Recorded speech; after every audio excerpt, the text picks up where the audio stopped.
Do you want to spend half a lifetime leveling up in Diablo 4? Of course you don't. You're a busy man or woman, and that's why you're here. And don't worry, after this video you'll level to 100 faster than I'm able to make a fart joke in this video. And to start the video off, I'm about to tell you a little secret. So come closer for a sec. A bit closer. Hey, yeah, got you with that one. Let's get on with this amazing guide now. I tested the new season on the PTR for 100 goddamn hours, so you don't have to. And during this time, I of course tested leveling and all the different ways of leveling. A lot has changed since previous seasons. So whether you are a Diablo boomer or a newbie, this video will definitely have something for you. We have a lot to cover, so I'll of course drop timestamps down below. On my dick, that is. And in the description, we'll first talk about the levels 1 to 35. If you're a complete dogshit newbie that hasn't played the game before, then you need to do the campaign and come back to this video when you're done. For all the GigaChad gamers out there, however, skip campaign, smack that seasonal button, and let's get to work. When you spawn in, you'll see some dude with a green exclamation mark or something of that sort offering you a quest. Grab it and complete the quest chain, or save it for later, like me. In previous seasons, the dopamine tunnels, aka Dom Hain tunnels, has been the way to go here. But this way of leveling can now suck a dick, because there's a new godlike method in town, and that, my friends, is Hell Tides. You're now able to level up in Hell Tides right from level 1, and I strongly recommend you to do so. As long as you have your renown completed, then this should definitely be done in World Tier 2. The Hell Tides has, however, been revamped quite a bit from previous seasons. It's of course all about running around killing stuff, but there are some hidden gems when it comes to leveling quickly here. The first one being, events are massive. There are a bunch of different events that can spawn. Most of them are worth doing. You don't need to memorize all of them, however. If you feel that one is going too slow, just skip that shit and move on. Apparently Legion events can spawn in Hell Tides now too. I didn't manage to find one, or perhaps I was too fucking pissed on pints to spot them, but definitely do them if they're within the Hell Tides. The second tip is, grab a build that does both great AoE and single target damage. You'll encounter shit tons of elites and even bosses. Unless the bosses are not getting tuned down, however, then I definitely recommend skipping those in the early levels, as they're pretty much unkillable. You'll also need a decent amount of healing in your build, as the enemies can slap your ass if you're not careful enough. Talking about builds, I also recommend grabbing a skill that can deal sustained damage as you're running around. Now you're probably confused as shit, but let me explain. Check these things out. While you're running, there's basically an unlimited amounts of enemies chasing you. While this is happening, you'll want to avoid this annoying thing in the middle. If you grab a skill such as Blizzard or Blighted Corpse Explosion along with some minions or whatever, then you can just keep running around while cooming with experience. The next tip I have is these cinders. You'll get more experience the higher level you are as you grab a chest, so in general, you will be looking to turn in the cinders as late as possible. But there's an exception, and that is when your gear is dogshit and you have no materials. By then, turning in one of the chests, you can easily grab some yellow gear which you can equip or salvage. And do you know what this means? Hell yeah, brother. You can use these materials to imprint aspects on your gear as well as slap on some tempering manuals.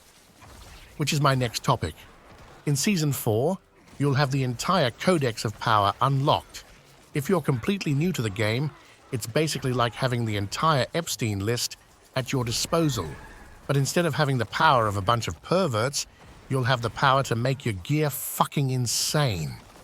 Here's the kicker though, you don't want to waste all of your materials too early. Look for the absolute key aspects that makes your build into a beast, and then you imprint those aspects onto gear that you don't need to replace that often, such as rings, amulets, and gloves. And definitely do this as soon as possible.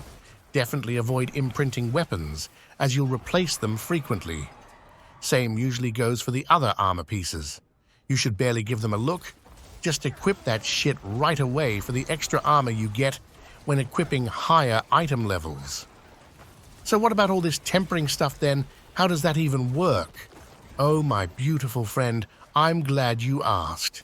In Hell Tides and most other content, you'll find these tempering manuals. Click that shit, and you can now use them in the blacksmith. You then simply press tempering and put that thing on. Early on in the game, I definitely recommend using tempering for the additive bonuses they provide.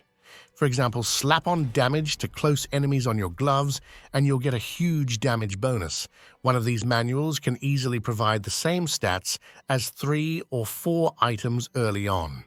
Just make sure that you have enough materials left for when you're about to head into the Capstone Dungeon at around level 35. Somewhere around where you do your first tempering session, you should also have unlocked your class-specific quests. You get these at level 15, unless you're an edgy necromancer, and then you get it at 25 for that Big Daddy Golem. Just do this quest ASAP because you'll have to do it anyways. I typically do the seasonal quest around this time as well because you should have unlocked some mobility skills and those quests are typically annoying as hell.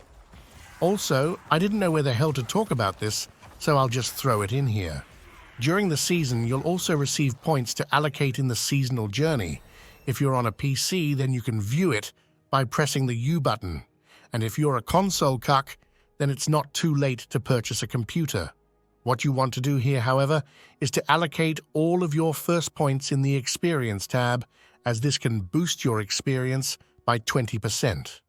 And unless Blizz fucks up the math again, this experience should indeed be multiplicative. Or in other words, not useless. Now, if you've played the game before, you know that Hell Tides are up for only an hour and then have a 5-minute downtime. So what should you be doing then? Well, either you smack your pecker for a while, or you can use this time to do all of the things mentioned. Imprint aspects, salvage, and do some tempering. You'll also get a bunch of elixir materials when running around in Hell Tides, so definitely make sure to craft some for that extra multiplicative experience bonus. If you're a true hardcore gamer, then you can even run and kill some enemies or whatever. Alright, so you'll do all of this for a while. A new change coming in Season 4 is also that World Tier 3 and World Tier 4 has been massively buffed in terms of experience, so you'll want to yeet out of this shithole ASAP. Around level 35 is a perfect time to do this if you're playing a build that doesn't suck ass. Shout out to my own builds here. Just because I'm a bro, I might as well throw in some great ones here. Penetrating Shot Rogue, Double Swing Barbarian, Pulverized Druid, Ice Shard Sork, and Blood Surge Minion Necromancer. You're welcome. You'll find these builds on my channel unless I get a stroke or become completely brain-dead from Whirlwind Barbarian spinning. Not like they're exclusive, am I right? When it's time to jump into the next world tier, I've compiled a few things that you can do to prepare.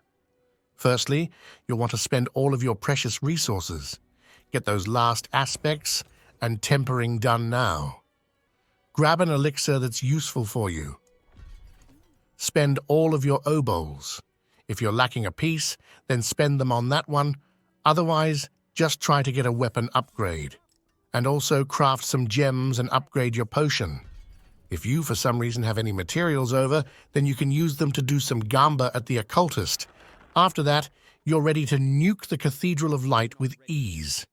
And if you've been buzzing too much lately, remember that it's located in Kyovashad, and you swap world tiers in the town square when you're done, and now you're suddenly in World Tier 3. So what do you do now? Well, unfortunately, the rest of this guide is paid content, and the rest of the video consists of this lovely music.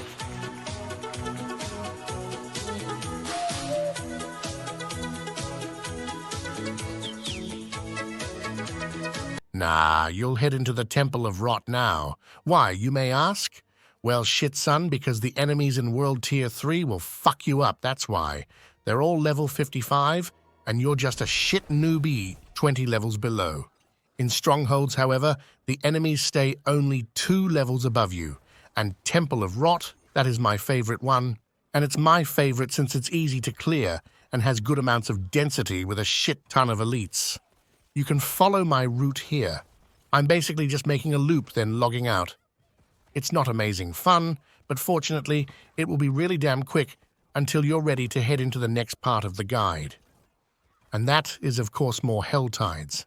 I managed to head into Hell Tides again at level 40, but I played a busted necromancer with pets that tanked everything for me. Around level 42 to 44 should be fine for most classes, however, and you can start collecting sacred gear as well, which is equipable at level 45. So if you start around this time, you should have a full inventory with great gear that you can equip. When you've gotten some sacred gear, though, you definitely want to imprint them right away. But you're still going to avoid imprinting weapons, as you'll just keep replacing them. Don't spend too much time checking gear, however, as you'll replace everything at level 60, and then you'll repeat what you did earlier in Hell Tides. Keep killing shit, salvage what you don't need, and get to level 55 as fast as possible. Why 55, you may ask? Well, that's because it's time to head into a new world tier. I choose 55, as this is where most decent builds should be able to clear it. If you're not capped on your resistances yet, I definitely recommend crafting a fire elixir before heading into the Capstone Dungeon, as that Elias fucker deals massive amounts of fire damage. And for all of you goldfish memory boomers out there, this capstone can be located right here.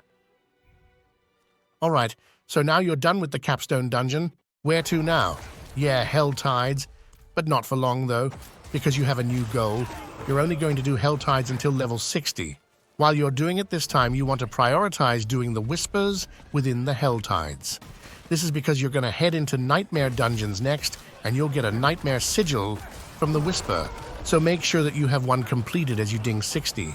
This is also where you'll be able to equip all that yummy ancestral gear that you've acquired, so make sure to do that, slap on some aspects again, and do the tempering.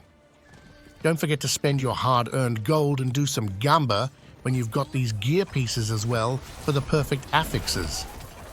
You're probably wondering why you're going to do Nightmare Dungeons now and not in World Tier 3. Yeah, am I fucking dumb or something? I mean, yes, but nah, my friend. When testing, Nightmare Dungeons in World Tier 3 sucked ass.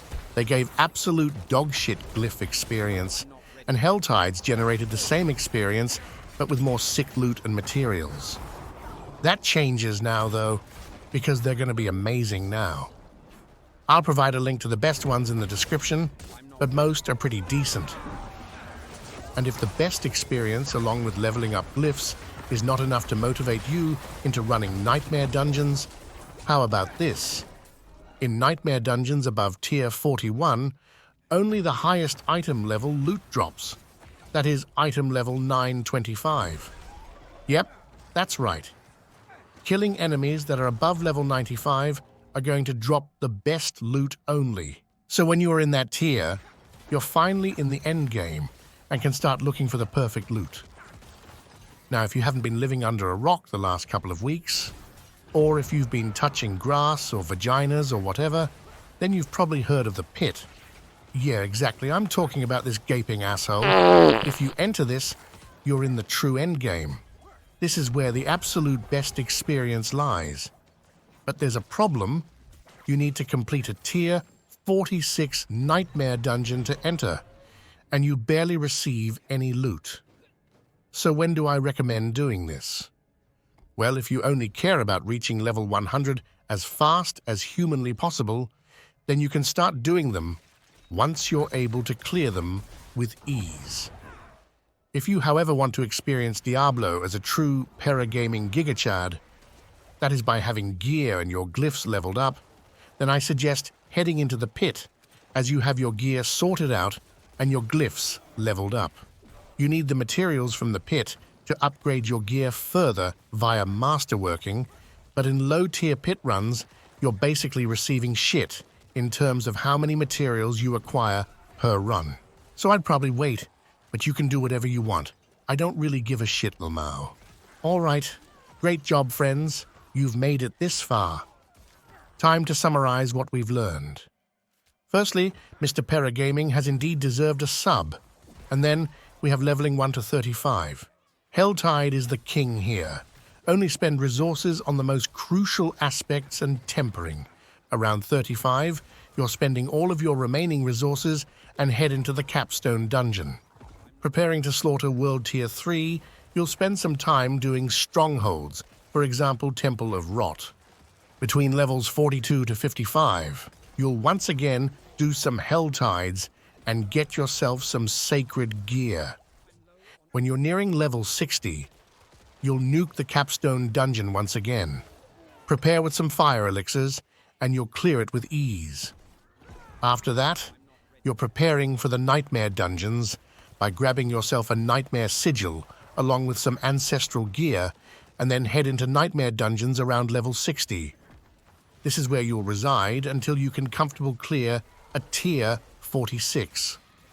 Then you'll either start spamming the pit to level 100 or keep leveling up in Nightmare Dungeons and do some fun endgame activities. And now, you've finally reached the true endgame of Diablo 4. Wait, what? Diablo 4 and endgame in the same sentence? That is not in a clickbait piece of shit video complaining about the game? Hell yeah, my friends. So go out there, do the new Uber bosses, do the pit, kill the world bosses and all that good stuff. And until then, I'll just see you in the next one.